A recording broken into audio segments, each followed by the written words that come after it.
Pai do Senhor, meus amados irmãos, eu sou o pastor Alexandre, hoje com o privilégio e a oportunidade de poder ministrar mais uma aula da nossa escola bíblica dominical. Nossa superintendência decidiu, para que a gente não tenha prejuízo nas nossas lições, fazer uma aula online em virtude dos congressos das nossas crianças. Nós estamos estudando nesse quarto trimestre apostasia, um sinal dos últimos dias, e a nossa lição hoje é a lição de número 2, cujo tema é o maldito espírito de rebeldia. O fundamento da lição nos diz assim: Filho do homem, tu habitas no meio de casa rebelde, e tem olhos para ver e não vê, tem ouvidos para ouvir e não ouve, porque eles são casa rebelde. A nossa referência bíblica se encontra no livro de Números, capítulo de número 16, versículos 1 a versículo 3, que diz assim a palavra do Senhor: E Coré, filho de Izar, filho de Coate, filho de Levi, tomou consigo a Datã e Abiarão, filhos de Eliabe, e Onon, filho de Pelete, filhos de Ruben. E levantaram-se perante Moisés, com 250 homens dos filhos de Israel, príncipe da congregação, chamados à assembleia, homens de posição, e se congregaram contra Moisés e contra Arão, e disseram: Basta-vos, pois que toda a congregação é santa, todos são santos, e o Senhor está no meio deles. Por que, pois, vós levantais sobre a congregação do Senhor? Então nós vamos estar estudando no dia de hoje acerca desse espírito maldito de rebeldia. Mas antes vamos só fazer uma oração, agradecendo a Deus por essa oportunidade e para que o Espírito Santo venha estar falando aos nossos corações e abrindo nosso entendimento sobre o tema que nós vamos estudar no dia de hoje. Soberano Altíssimo Deus, Deus Pai de toda glória e bondade, nós te louvamos e te glorificamos, Pai amado, neste dia. Te louvamos, Pai amado, por todas as bênçãos que Tu tem derramado sobre as nossas vidas. Te louvamos, Pai amado, porque a cada dia o Senhor tem cuidado de nós. Te louvamos, Pai amado, por essa oportunidade de mais uma vez estarmos, Pai amado, na Tua casa, para aprender um pouco mais a Tua palavra. Te louvamos, Pai amado, porque em tudo, Pai amado, Tu se faz presente em nossas vidas. Que Teu Espírito Santo venha nos dar, Pai amado, entendimento, a revelação necessária, Pai amado, para que possamos entender a Tua palavra, Pai. E no nome de Jesus Cristo, tudo aquilo que o inimigo possa intentar contra as nossas vidas, Pai amado, que venha cair por terra, Pai amado, no dia de hoje, no nome de Jesus Cristo. Assim nós te oramos, Pai amado, agradecidos, em nome de Jesus. Amém. A introdução da revista nos diz o seguinte: já vimos na lição anterior que a apostasia é também uma rebelião deliberada contra Deus e os seus mandamentos. A Bíblia não esconde várias rebeldias que ocorreram ao longo do Velho Testamento e Novo Testamento.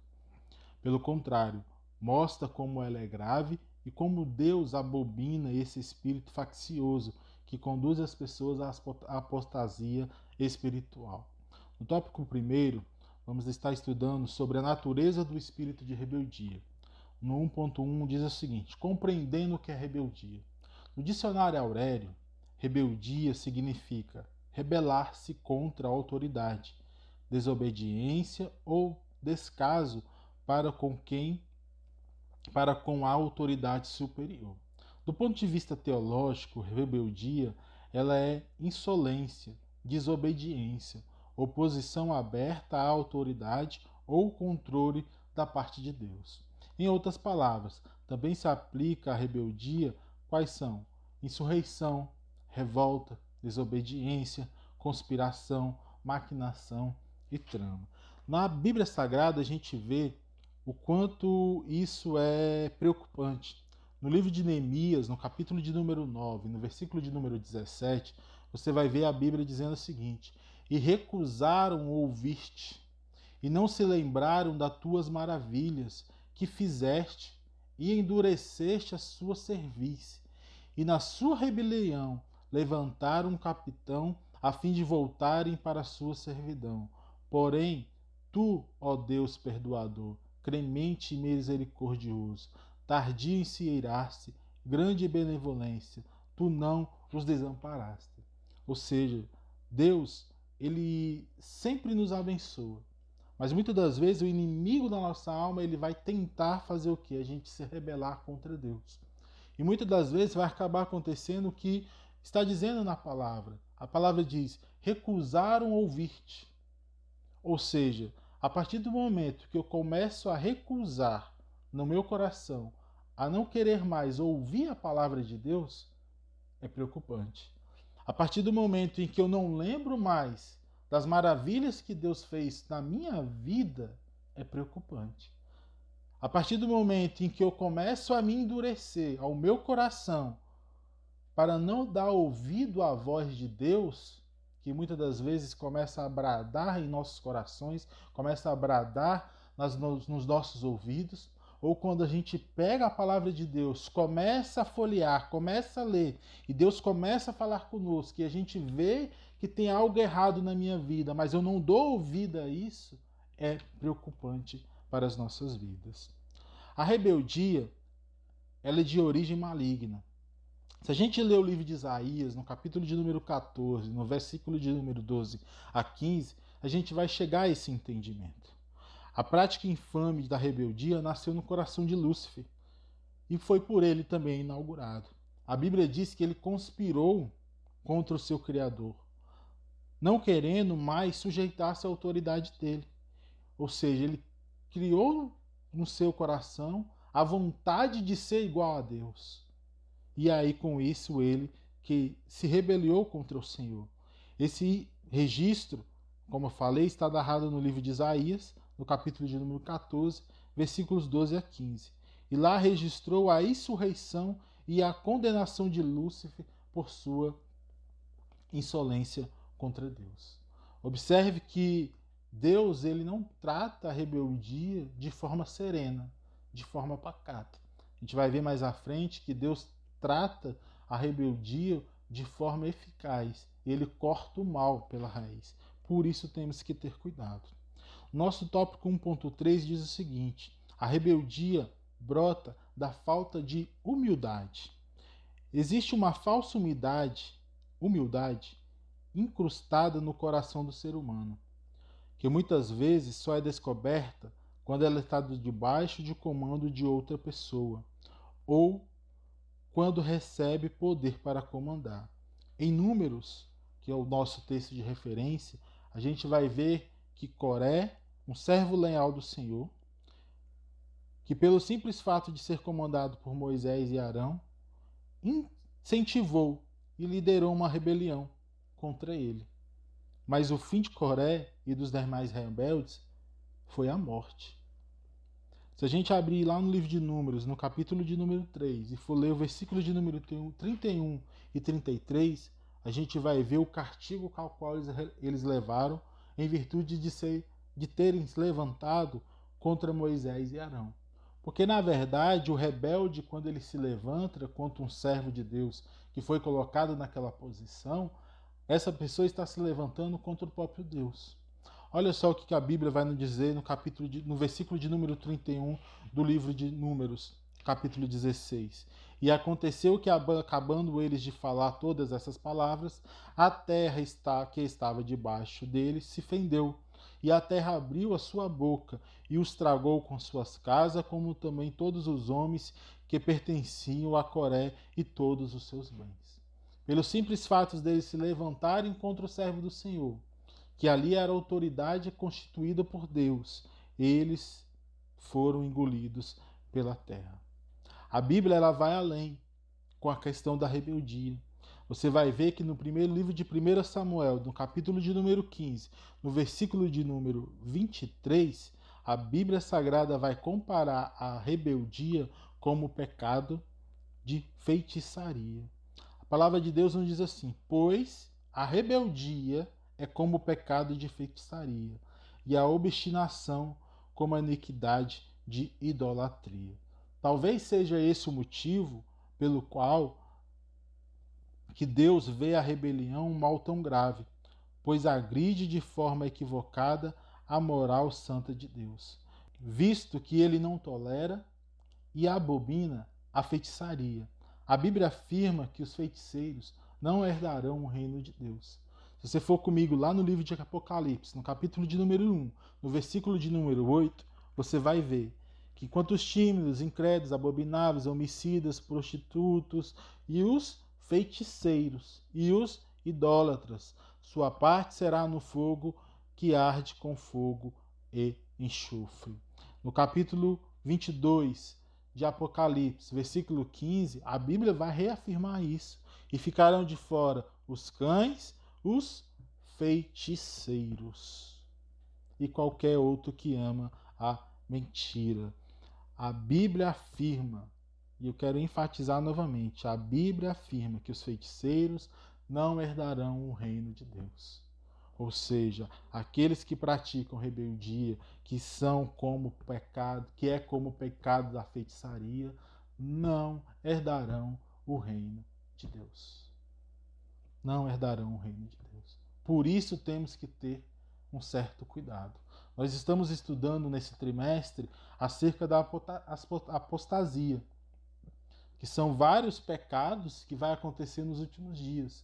E muitas das vezes a gente vê a situação da qual nós estamos vivendo, o caminho que o mundo, que a humanidade está caminhando, e eu particularmente só penso em uma coisa. Para mim, Jesus Cristo está voltando. Jesus Cristo está voltando. E aí eu tenho uma preocupação muito grande e fico meditando, fico falando com os meus familiares e nós, e eu, como está a minha vida diante de Deus? Como eu estou diante de Deus? Jesus Cristo já voltou para muitos, em menos de 1 ano, em 2 anos. A gente tem visto Jesus Cristo voltar para muito, mas é fato que aquilo que a Bíblia Sagrada diz já está se cumprindo. Então fico alerta para nós, para que a gente examine as nossas vidas.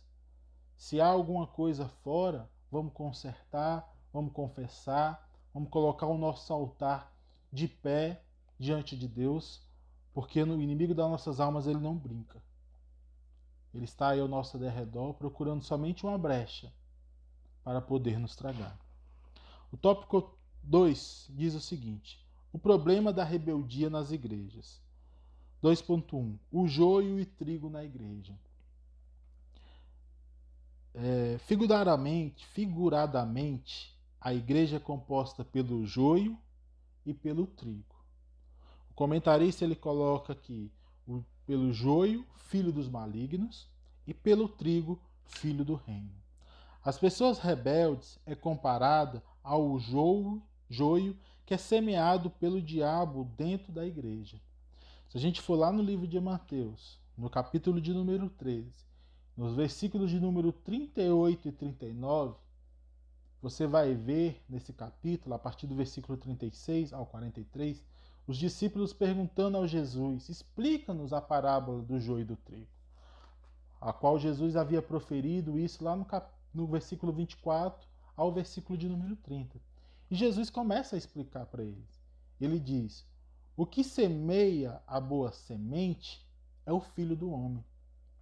O campo é o mundo, e a boa semente são os filhos do reino. E o joio são os filhos do inimigo. E o inimigo é o que semeou é o diabo. A colheita é o fim do mundo. Os ceifeiros são os anjos. Assim como o joio é colhido e queimado no fogo, assim será na consumação deste mundo. Observe que Jesus Cristo nos traz algo muito interessante. Ele não diz que sou eu que vou arrancar o joio. Ele não diz que é você que vai arrancar o joio. Mas ele diz que o joio vai ser retirado na colheita. Isso porque é interessante, eu andei pesquisando, e para você diferenciar o joio do trigo, só é no momento da colheita. Só é no momento da colheita. Porque ainda quando são brotos, eles são muito parecidos. É claro que um especialista, um agricultor experiente, ao bater o olho, ele vai saber diferenciar. Mas, na maioria das vezes, para nós leigos, somente no momento da colheita. E por que fico meditando? Mas por que só na colheita? Porque somente Deus conhece os nossos corações. E aí o comentarista, ele justamente fala isso. Somente Deus conhece o coração do homem e pode retirar o joio do meio da igreja sem arrancar o trigo. Sem arrancar o trigo. A Bíblia vai nos dizer e vai nos alertar sobre essa questão. No livro de Efésios, capítulo de número 5, versículo de número 6, a Bíblia Sagrada vai dizer o seguinte: ninguém vos engane com palavras vãs, porque por estas coisas vem a ira de Deus sobre os filhos da desobediência. Mas como que eu não vou ser enganado pelas palavras vãs? Quando eu conheço a palavra de Deus. Quando começa a meditar na palavra de Deus. Eu não estou falando da gente pegar a Bíblia Sagrada e somente folhear, mas é meditar, é ler, é consumi-la dia após dia, procurar entender versículo após versículos. E aí a gente não vai ser enganado. A Bíblia ainda vai dizer, em Colossenses capítulo 3, versículo 6, pelas quais coisas vem a ira de Deus sobre os filhos da desobediência. Então precisamos estar em alerta, dia após dia, para não sermos enganados. E eu só não sou enganado se eu tenho a palavra de Deus no meu coração. Eu só não sou enganado se eu guardo essa palavra na tábua do meu coração. 2.2. A rebeldia conduz a igreja rumo à apostasia. O Mestre Jesus, fundamento da igreja, disse que casa dividida sobre si mesmo não subsistirá. No Evangelho de Mateus, no capítulo de número 12, no versículo de número 25, a Bíblia vai dizer: Jesus, porém, conhecendo os pensamentos, lhes disse: todo reino dividido contra si mesmo é devastado, e toda cidade ou casa dividida contra si mesmo não subsistirá. É justamente essa estratégia do inimigo. Mas qual a estratégia? Dividir. Dividir a igreja. Conduzir ela a um declínio espiritual. Quantas igrejas muitas das vezes foram divididas e essas não se reergueram até os dias de hoje? Quantas igrejas muitas das vezes estão brigando, os irmãos estão brigando entre si e a igreja não cresce e não prospera? Infelizmente, nós temos visto o espírito de rebeldia enfraquecer e dividir muitas igrejas, fazendo-as desobedecer explicitamente a palavra de Deus e ficarem no estado deplorável diante de Deus. Deus, ele não quer estas coisas. Deus, ele não se agrada dessas coisas. Na matemática de Deus não existe divisão e nem subtração. Na matemática de Deus existe a soma e a multiplicação. Quando os irmãos se unem no mesmo propósito, no mesmo objetivo, buscam a Deus com sinceridade, o reino de Deus, ele cresce. As coisas do Senhor vão a cada vez crescendo mais. A igreja ela é fortalecida, os membros são fortalecidos e a igreja vai prosperando. Mas se há uma união dentro da igreja. Por isso temos que ter cuidado com aqueles que muitas das vezes estão na igreja, mas parece que só promovem divisão. 2.3. Enfrentando a rebeldia na igreja. A palavra de Deus diz o seguinte: se alguém é ouvinte da palavra e não cumpridor, é semelhante a um homem que contempla ao espelho seu rosto natural, porque contempla a si mesmo e vai-se logo esquecendo de como era. As consequências para o rebelde nunca serão boas. Deus nunca administrou a rebeldia, mas sempre eliminou o problema pela raiz. Ao detectar qualquer foco de rebeldia na igreja, não deixe para depois, resolva o mais breve possível, pois com a rebelião não se pode brincar. O homem vai lá, se contempla no espelho e de tarde ele já não lembra mais do seu semblante. Nós temos que ser cumpridor da palavra de Deus. Ser cumpridor da palavra de Deus, nós precisamos conhecê-la. E para eu conhecer a palavra de Deus, eu tenho que meditar. Para conhecer a palavra de Deus, eu tenho que buscar cada vez mais conhecer essa palavra. Não adianta, como eu disse outrora, somente ler. Eu tenho que ler, meditar e praticar. E com isso, eu vou ter as ferramentas necessárias até mesmo para poder combater as pessoas que muitas das vezes querem causar divisão aonde você pisa a planta do seu pé. No tópico 3 nos diz o seguinte: o pernicioso espírito de rebeldia no ministério. 3.1 Resistindo à ordenança de Deus.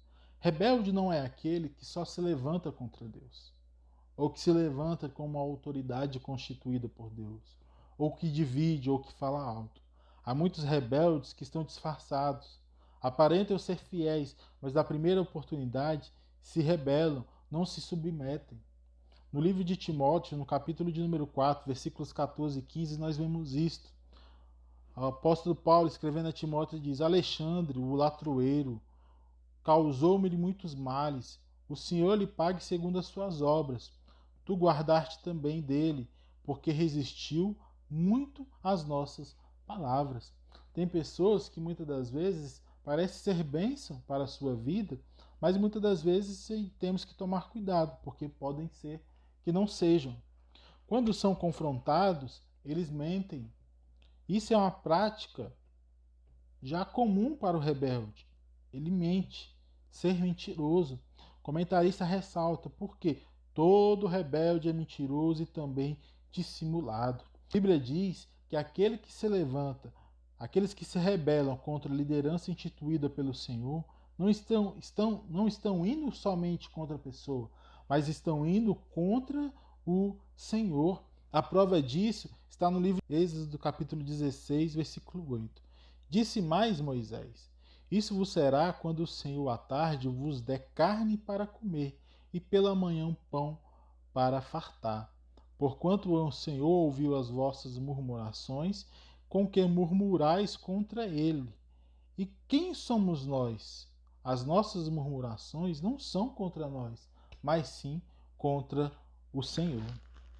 Observe também no livro de 1 Samuel, no capítulo de número 8, versículos 7 e 19, que vai dizer o seguinte: E disse o Senhor a Moisés, a Samuel: Ouve a voz do povo em tudo que te diz, pois não tem rejeitado a ti, antes a mim me tem rejeitado, para que eu não reine sobre eles. Observe que a pessoa que está dentro desse espírito de rebeldia, ela acaba indo contra o Senhor. Contra o Senhor. E quem é nós para ir contra o Senhor? Né? Tem uma teologia doida aí, da teologia da prosperidade, que diz: determina que Deus faz. Quem sou eu para determinar alguma coisa de Deus? Se não fossem as infinitas misericórdias da parte de Deus, aonde eu estaria agora? Quando eu lembro do que eu era, quando eu lembro das coisas erradas que eu fazia no passado, eu lembro de quando Deus me tirou das trevas, da lama, me trouxe para a sua maravilhosa luz. Eu não merecia, mas Jesus Cristo foi lá, morreu no meu lugar para que hoje eu pudesse ter vida nele. Eu não sou ninguém para reivindicar algo de Deus. Mas Deus é tão bondoso, tão maravilhoso, que mesmo assim Ele nos abençoa. Mas não é uma reivindicação. Se Deus nos der, glória a Deus. Se Ele também não der, glória a Deus. Por quê? Porque Ele é Deus. O mais importante a gente está lutando, e o mais importante a gente tem, que é a salvação. Algo que Cristo fez por nós. Isso é o mais importante. A Bíblia vai dizer: buscai primeiro o reino de Deus e a sua justiça, e as demais coisas vos serão acrescentadas. Se Deus tem abençoado a nossa trajetória, a nossa caminhada, glória a Deus. Se Deus fez uma promessa para a sua vida, confie, creia, segue o caminho. Segue o caminho. Ah, mas eu não estou entendendo. Continua caminhando, meu amado. Continua caminhando. Que eu tenho certeza que as promessas que Deus nos fez, elas vão ser cumpridas no momento oportuno. Não vamos nos levantar contra o Senhor. Não vamos murmurar contra o Senhor. Paulo parece que deixou o jovem Tito em Creta para colocar a ordem na igreja e orientou que ao separar alguém para o ministério, observasse que esse não fosse acusado de dissolução e que fosse bom dispenseiro e não soberbo. Se você abrir aí sua Bíblia no livro de Tito, no capítulo de número 1, e for ler do versículo 6 até o versículo 9, você vai ver uma série de recomendações que Paulo deixou a Tito, esse jovem pastor lá na igreja de Creta. E aí vai dizer lá uma série de recomendações. Aquele que foi irrepreensível, marido de uma mulher, que tenha filhos fiéis, que não possam ser acusados de dissolução e desobediência. E aí vem uma série de outros adjetivos: bom despenseiro da casa de Deus, não soberbo, não iracundo, não dado ao vinho, não espancador, não cobiçoso, não de torpe ganância. Mas você olha assim e fala: mas isso é o básico. Sim, é o básico, mas muitas das vezes a gente nem observa isso. E aí vai e coloca a pessoa para servir na igreja sem estar liberta destas coisas. E mais na frente aparece aí um problemão, um rebelde dentro do ministério. Mas que Deus possa abençoar esses, né, e converter eles verdadeiramente. 3.2. A rebeldia, ela agrava os ouvidos e endurece o coração. As pessoas dominadas pelo espírito de rebeldia tampam seus ouvidos para os mandamentos divinos, ignorando tudo, seguem seu coração já obstinados pelos pecados. Neemias lembrou seus compatriotas das rebeliões promovidas pelos seus antepassados, e que se tornaram arrogantes e endureceram seu coração e não deram ouvidos aos mandamentos de Deus. Isso é a pior besteira da qual nós podemos fazer: endurecer os nossos corações, os nossos ouvidos diante dos mandamentos de Deus. A melhor coisa a fazer é se render ao Senhor. A melhor coisa a fazer é estar submisso àquilo que o Senhor quer para nossas vidas. Quer ser abençoado por Deus? Se submeta à vontade dele.